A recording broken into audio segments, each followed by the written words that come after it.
계속해서 야곱의 이야기가 진행이 되고 있습니다. 아주 흥미진진한 창세기의 이야기가 아닐 수가 없습니다.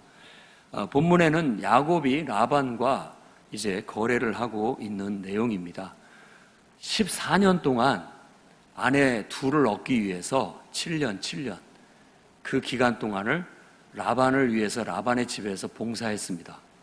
자기에게는 아무 소유도 돌아오지 않았죠. 그냥 그 집에서 먹고 살면서 라반의 양떼를 도와줬어요. 그러다 보니까 라반의 그 양떼들이 아주 크게 많아지게 됐고, 자기가 처음 왔을 때보다 이 14년이 지난 이때에 보니까 훨씬 더 양떼가 많아지고 큰 부자가 되었다라는 것을 알 수 있습니다. 이제 요셉을 낳을 때, 라헬을 통해서 마지막 요셉을 낳을 때 무렵, 그러니까 아마 이 약속한 14년이 다 찼을 무렵이라고 보통 그렇게 생각을 합니다. 그때가 돼서 이제 자기의 의무 기간이 다 끝났기 때문에 이제는 내 고향으로 가족들을 이끌고 돌아가게 해주십시오라고 외삼촌한테 정중하게 부탁을 합니다.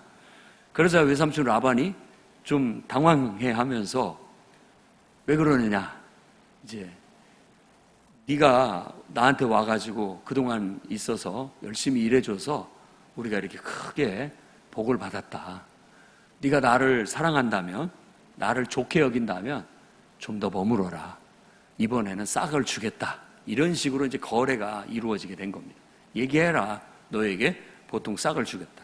그때 당시 다른 사람의 양떼를 치게 되면 보통 거래가 그렇습니다. 우리도 이제 뭐 성경에 싹꾼이라고 나오는데 이게 나쁜 용어로 지금 쓰이고 있지만 나쁜 뜻이 아닙니다.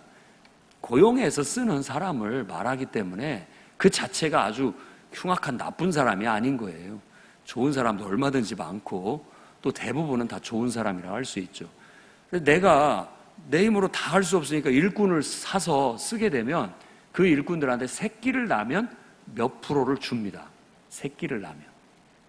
자기가 이렇게 양을 잘 키워서 건강하게 키워서 새끼를 낳으면 10마리 낳으면 1마리 주겠다, 2마리 주겠다. 이런 식으로 해서 거래를 하는데 보통 20%를 준다고 해요. 그 중동의 풍습에. 10마리를 낳으면 2마리는 네 것으로 이렇게 가지게 하는 그런 식으로 거래를 한다고 해요. 근데 여태까지 야곱은 라반의 집에서 양떼를 쳤지만 한 번도 그렇게 받아본 적이 없습니다. 그래서 품삯을 정하라고 했을 때 야곱이 이제 무슨 생각을 했는지, 저한테 아무것도 안 주셔도 됩니다. 다만 앞으로 이 새끼를 낳는데 얼룩무늬가 있든지 점이 있든지 양이든 염소든 흰색은 흰색이고 검은색은 검은색은 다 그건 라반 외삼촌이 다 가지시고, 그 중에 이렇게 얼룩무늬가 있거나 점이 있는 그런 양이나 염소가 태어나면 그걸 저의 소유로 주십시오. 그러니까 뭐 10마리 나면 2마리 주라는 말하고는 차원이 다른 얘기예요. 근데 라반이 지금까지 생각해 봤을 때 자기한테 굉장히 유리한 조건이거든요. 야곱한테는 별로 유리하지 못한 조건을 제시한 거예요.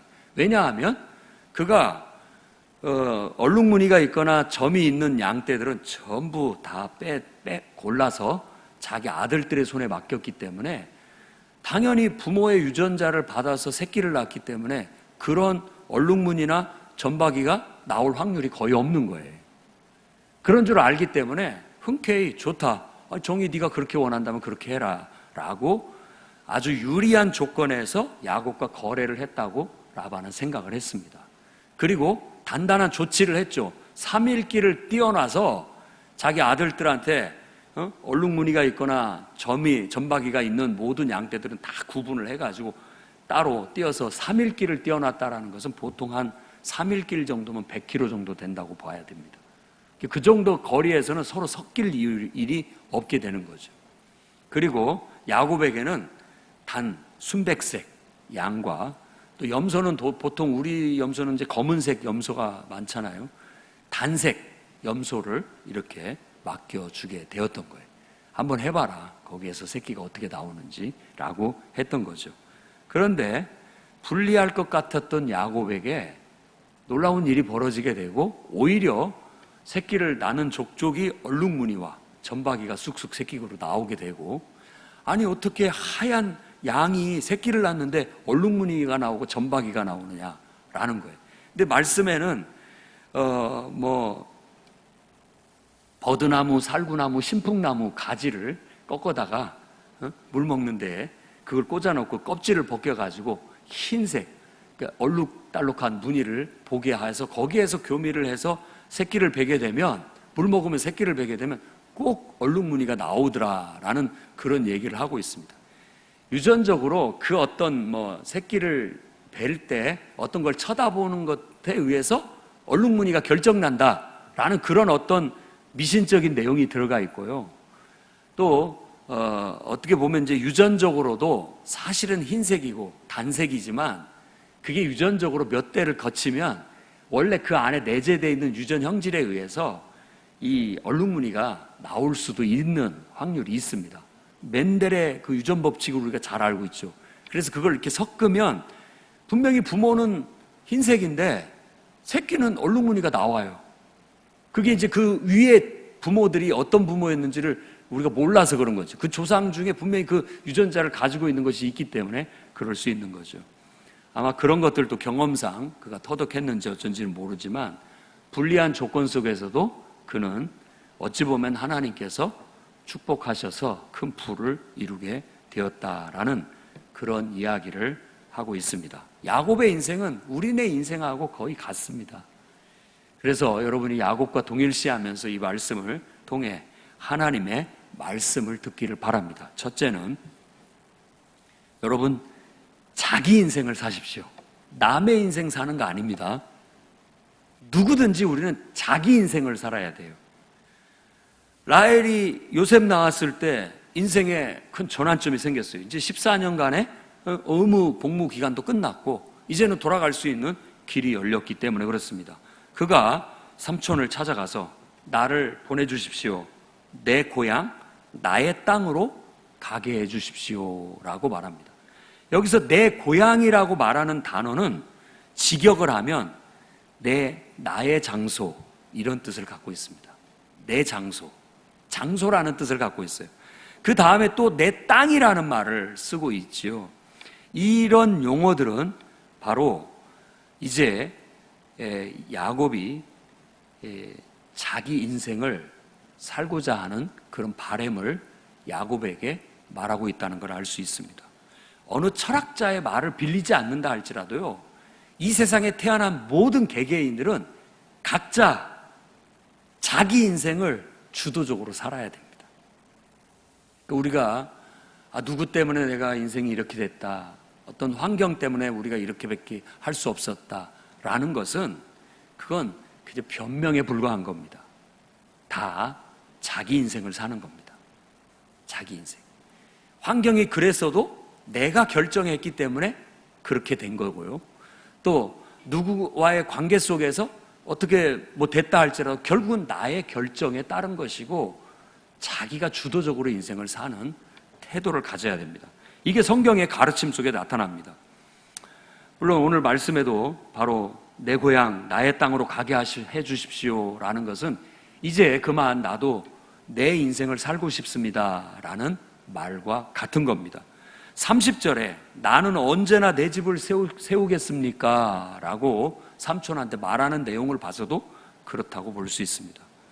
야곱은 지금까지 어찌 보면 그저 자기 형한테 눌려서 어쩔 수 없이 또 도망 나와서 외삼촌 라반의 집에서 거의 종살이 하듯이 14년을 보냈어요. 어떻게 보면 자기 인생이 없었다는 거죠. 다 남에게 이끌려서 자기가 원치 않은 길을 가게 됐고 자기가 원치 않은 삶을 살아왔던 거예요. 분명히 그렇게 보면 삼촌 탓을 할 수도 있고 형 탓을 할 수 있고 부모님 탓을 할 수도 있고 얼마든지 탓을 할 수 있을 겁니다. 그러나 그는 이제부터 새롭게 결단을 하고 벌써 자식이 11명, 아들만 11명에 딸이 하나, 12명의 자식을 낳았고 부인만도 4이에요. 이제는 나도 내 인생을 살아야 되겠다라는 결단을 할 때가 되겠던 것이죠. 우리 인생은 누구나 다 한 번씩은 결단할 때가 있습니다. 성경에서 거듭남의 진리에 대해서 말하는 것은 저는 바로 그거라고 생각합니다. 인간이 태어나서 아무 생각 없이 그냥 어떤 것에 영향을 받고 또 부모의 슬하에서 나름대로의 삶을 살지만 어느 순간 이제 나도 내 인생을 살아야 되겠다라는 때가 오게 되는 겁니다. 창조주 하나님은 당연히 우리가 그렇게 살기를 바라고 있다는 걸 성경을 통해서 알 수 있습니다. 창세기 2장 24절에 남자가 부모를 떠나 그 아내와 합하여 둘이 한 몸을 이룰지로다. 네, 부모를 떠나서 독립해서 자기 삶을 살도록 말하고 있다는 걸 기억해야 됩니다. 우리가 앞에서 봤던 12장에 아브라함을 부르실 때에도 너의 고향 친척 아비집을 떠나 내가 내게 보여줄 땅으로 가라. 이제는 거기에 애속된 삶이 아니라 너만의 삶을 살아라 라는 거죠. 우리가 어떻게 자기만의 삶을 살 수 있느냐라는 것은 이런 겁니다. 하나님을 만나서 하나님께 꿈과 비전을 받을 때부터 이제 자기 인생을 살게 되는 겁니다. 어찌 보면 하나님께서는 베델에서 야곱을 만나 주셔서 그때부터 그 속에 하나님이 하나님의 꿈과 비전을 주신 거예요. 우리가 예수 믿기 시작하고 주의 성령이 우리에게 기름 붓듯 부어지고 물 붓듯이 부어졌을 때, 하나님께서 우리 안에 성령을 주셨을 때 하나님 우리에게 꿈을 주시고 비전을 주시고 우리에게 미래의 환상을 보여주시게 되는 겁니다. 그럼으로써 우리는 비로소 내가 이 땅에 태어난 이유가, 존재 이유가 거기에 있구나.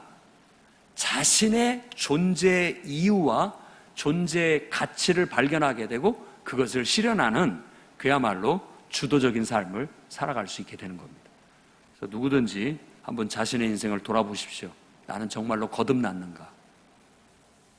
지금도 남편 탓을 하고, 배우자 탓을 하고, 또 가족 탓을 하고, 부모 탓을 하고, 조상 탓을 하고, 환경 탓을 하면서 나는 어쩔 수밖에 없이 이렇게밖에 살 수 없었다라고 그저 후회하고 있지는 않습니까?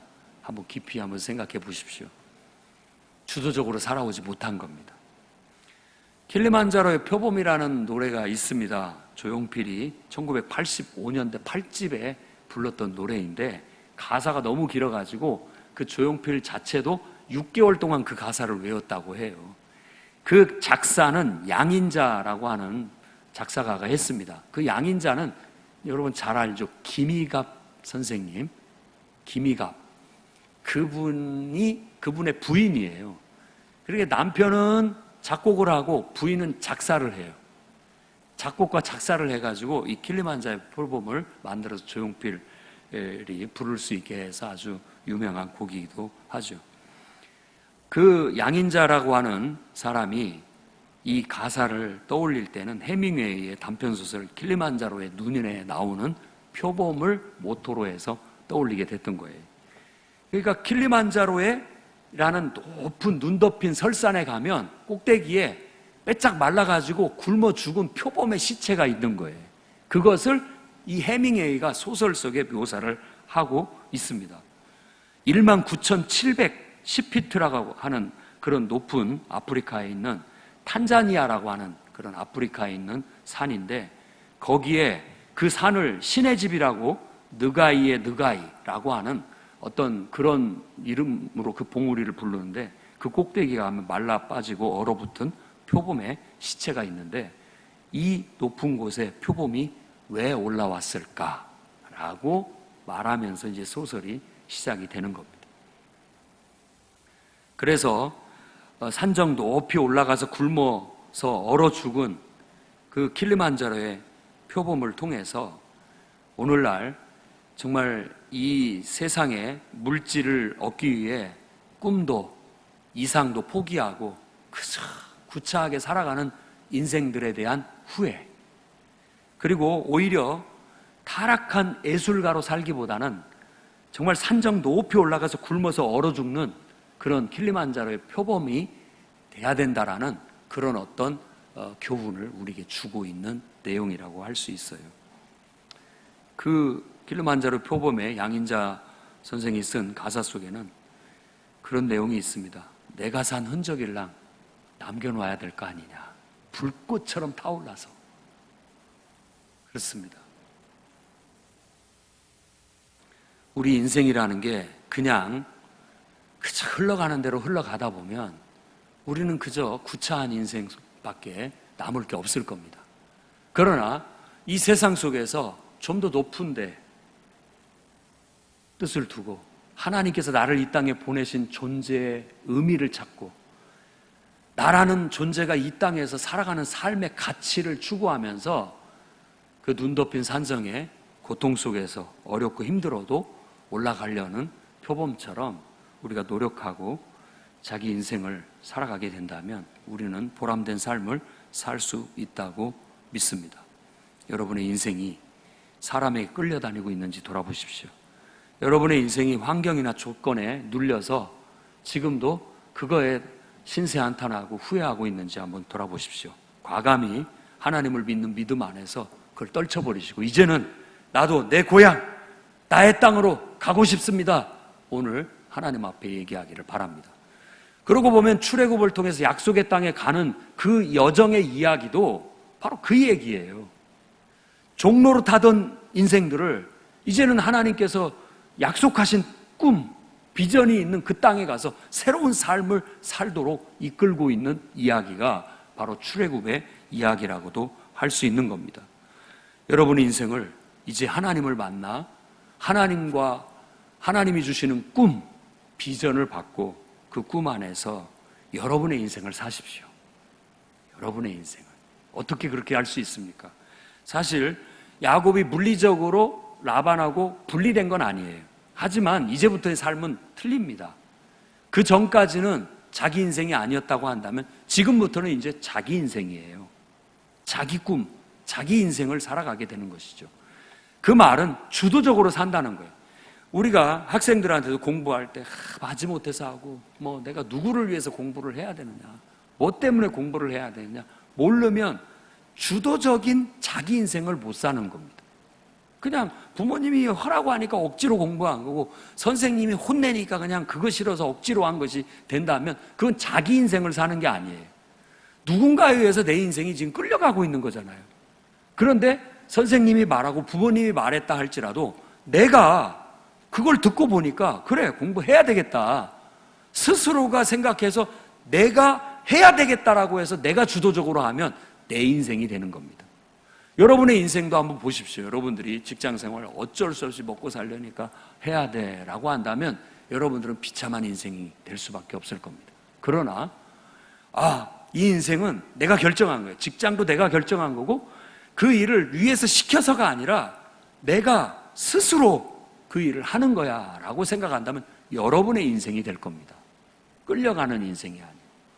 여러분들이 지금 주님을 위해서 일하는 것도 누군가를 위해서 어거지로 하는 것이 아니라 이건 내 사명이다, 이건 내 일이다 생각하고 여러분이 살아가고 일하게 되면 그건 여러분의 인생이 되는 거예요. 꼭 우리는 끌려가듯 인생을 살지 말고 정말 여러분들이 여러분의 인생을 찾으시기를 바랍니다. 자식들을 위해서 살아가는 인생이 아닙니다. 또 부모를 위해서 사는 인생도 아닙니다. 배우자를 위해서 사는 인생도 아니에요. 다 그 속에서 서로 모종의 협력과 화합을 이루지만 자기 인생이 돼야 돼요. 자기 인생. 이기적이고 나만 아는 인생이라는 뜻이 아니에요. 자기가 주도적으로 하는 인생. 협력을 하더라도 자기가 선택해서 자기 주도적으로 하는 일이 돼야 되는 거예요. 봉사를 해도 자기가 선택한 자기가 하고 싶은 자기 주도적인 봉사가 돼야 그게 자기 인생이 되는 것입니다. 우리 인생 속에 혹시라도 자꾸만 끌려가듯 살아가는 인생이 없는지 한번 생각해 볼 수 있기를 바랍니다. 한 인간이 세상을 살아가면서 추구해야 할 삶의 목적과 자신의 꿈을 찾아 이 안일한 현실에 안주하지 않고 그냥 그것에 그 꿈이 짓눌리고 비전이 짓눌리고 그 속에서 마지못해 내 인생이 아닌 누군가의 인생에 휩쓸려서 끌려가는 그런 썩은 고기를 찾아 헤매는 그런 인생이 아니라 그야말로 정상에 오르기 위해 우리는 하나님이 보여주신 그 꿈과 비전을 이루기 위해 하나님이 내 속에 두신 나의 존재의 의미를 찾고 나에게 주신 존재의 값어치를 창조하기 위해 살아가는 그래서 그것을 이루기 위해 거센 폭풍우나 눈보라, 또 고독, 배고픔을 참고 저 높은 정상에까지 오를 수 있는 그런 먹이를 찾아 킬리만자로의 정상까지 간 포범처럼 그런 철학을 갖고 그런 이상을 갖고 꿋꿋하게 살 수 있는, 자신만의 인생을 살 수 있는 그런 성도들이 되시기 바랍니다. 두 번째로는 미루나무 푸른 꿈을 꾸시기 바랍니다. 미루나무 푸른 꿈을 꾸십시오. 31절에 라반이 내가 너에게 무엇으로 품삯을 주랴 라고 라반이 거래를 제안합니다. 야곱은 아무것도 주시지 않아도 됩니다만 다만 앞으로 태어날 얼룩무늬와 점박이는 새끼가 나면 그건 제 소유로 할 수 있게 해주십시오. 조건은 그것들을 다 분리해서 라반이 가져가시고 저는 그냥 순수한 양들, 순백의 양들을 데리고 제가 치겠습니다 라고 했는데 바로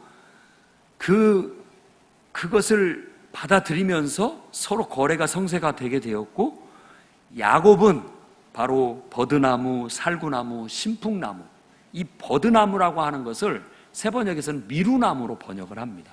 그래서 제가 미루나무라고 얘기를 해요. 미루나무는 저도 추억이 있습니다. 제가 초등학교 그 시골에서 다니던 초등학교 정문 앞에 미루나무가 이렇게 높게 서 있었어요. 미루나무 하면 이렇게 들판에 다 논밭인데 유독히 키가 큰 나무 하나가 서 있어요. 이 버드나무과의 나무인데 미루나무라고 해요. 그래서 박목월 선생이 쓴 시에 가사를 붙여갖고 동요가 있었죠. 미루나무 꼭대기에 조각구름이 걸려있네. 솔바람이 몰고 와서 살짝 걸쳐놓고 갔어요. 이 노래 있잖아요. 그걸 이제 우리가 패러디해서 어떤 게 좀 다른 노래로 부르기도 했었습니다만은 미루나무 꼭대기에 걸려있는 구름, 그걸 보면서 이 시를 쓴 박목월도 저는 그렇게 생각합니다. 이 미루나무는 유독히 키가 커요. 한 30m까지 자라는 그런 나무입니다. 근데 이렇게 이제 여름이 지나가면서 가을이 오면 하늘에 구름이, 파란 하늘에 구름이 있는데 그 나무에 걸려 있는 것 같은 거예요. 그걸 보면서 무슨 생각을 했겠습니까? 저는 높은 꿈, 정말 어떤 광활한 꿈을 생각할 수 있다고 생각합니다. 지금 야곱이 미루나무 가지를 꺾고 또 신풍나무, 단풍나무라고도 하고 플라타너스, 우리가 초등학교 학교에 많이 있는 그 플라타너스, 그런 이렇게 동글동글한 열매 있어가지고 그거 갖고 장난도 쳤던 그 플라타너스인데 그 신풍나무라고도 하는 거예요. 그런 나무 가지를 꺾어놓고 껍질을 벗겨서 그 우물을 먹으러 온 양들이, 염소들이 새끼를 뵐 때 얼룩무늬가 나오도록, 점박이가 나오도록 꿈을 갖고 나아갔던 것처럼 저는 우리 오늘 이 시간에 있는 모든 성도님들이 정말 미루나무 높은 푸른 꿈을 꾸었으면 좋겠어요. 꿈이 있으니까 하루하루를 살거든요. 재미도 있고. 그리고 그 꿈을 이루기 위해서 막 노력하는 야곱의 모습을 한번 떠올려 보십시오. 그게 유전적으로 맞든지 안 맞든지 그는 뭔가 감각이 있었던 것 같고 그 꿈을 이루기 위해서 나름대로 장치를 했고 노력을 했어요. 그리고 나서 건강한 새끼들, 줄무늬가 있고 또 점박이가 있는 새끼들이 나오는데 얼마나 기뻤겠습니까? 구분해서 그건 내 것, 그리고 흰 것이 나오고 검은 것이 나오면 그것은 삼촌 것, 이렇게 하면서 푸른 꿈을 키워갔다고 생각합니다. 우리 인생도 바로 미루나무 같은 높은 나무에 걸려있는 꿈입니다. 그 나무는 너무 높아서 올라가기가 어려울 것 같지만 천리길도 한 걸음부터입니다. 하나님 앞에 기도하고 성경 말씀처럼 구하라, 두드려라, 찾으라 하는 것처럼 구하고 찾고 두드리면서 우리가 할 수 있는 노력을 다 하면서 그 높은 꿈을 한번 이루어 봅시다. 우리도 그 미루나무 높이에 걸려있는 조각구름이 내 꿈인 것처럼 여기면서 오늘 또 여러분들이 하나님 앞에 내게 주신 비전과 내게 주신 꿈을 이루어 달라고 하나님 앞에 기도하며 나아갈 수 있는 저와 여러분이 되기를 주의 이름으로 축원합니다. 기도하겠습니다. 자비 하나님,